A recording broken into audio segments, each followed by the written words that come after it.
জাহান্নামের আগুন দুনিয়ার আগুনের চেয়ে কমপক্ষে 70 গুণ বেশি তেজওয়ালা।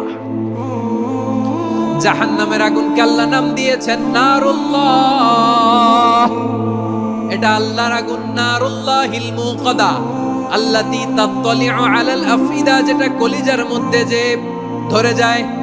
দুনিয়ার আগুন হাতে লাগলে হাত জ্বলে, পায়ে লাগলে পা জ্বলে। জাহান্নামের আগুন দেহের যেই জায়গায় লাগুক না কেন সাথে সাথে কলিজাটা জ্বলে ছাই হয়ে যাবে।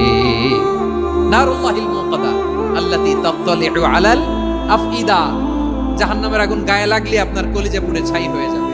ওই জাহান্নামে আমরা যেতে চাই? আমরা তো সবাই মিলে নাশিদ গাইলাম, জান্নাতে আমরা একা যাব না, সবাই মিলে যাব। ওই জাহান্নাম থেকেও সবাই মিলে বাঁচার দরকার আছে না নাই?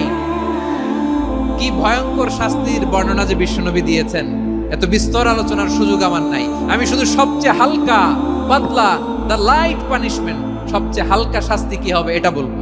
বিশ্বনবী বলেন, ইন্না আহওয়ানা আহলিন নারি আযাবান ইয়াউমাল কিয়ামাতি লারাজুলুন তুদাউ ফি আখমাসি কদামাইহি জামরাতান ইয়াগলি মিনহুমা দিমাগু। জাহান্নামের সবচেয়ে হালকা আযাব কি হবে শোনো। সবচেয়ে ভারী না হালকা? সবাই বলুন, জাহান্নামের সবচেয়ে কঠিন আযাব না হালকা? জাহান্নামের সবচাইতে হালকা আযাব হলো ওই ব্যক্তির আযাব যার পায়ে দুটো জাহান্নামের আগুনের জুতা পুড়িয়ে দেয়া হবে। ওই আগুনের উত্তাপে তার মাথার মগজগুলো ভাতের মারের মতো টপ টপ টপ টপ করে বেয়ে বেয়ে পড়বে। নাউজুবিল্লাহ পড়বেন না?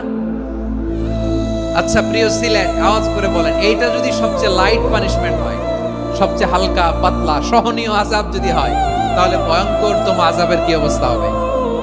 আমরা কি ওই জাহান্নামে যেতে চাই? জাহান্নামের অবস্থা এত ভয়ঙ্কর হবে, জাহান্নামের ভেতরে লক্ষ লক্ষ কোটি কোটি কাফির মুশরিককে দেওয়ার পরেও জাহান্নাম বলবে হাল মিন মাজিদ, আরো আছে নাকি, আরো দাও।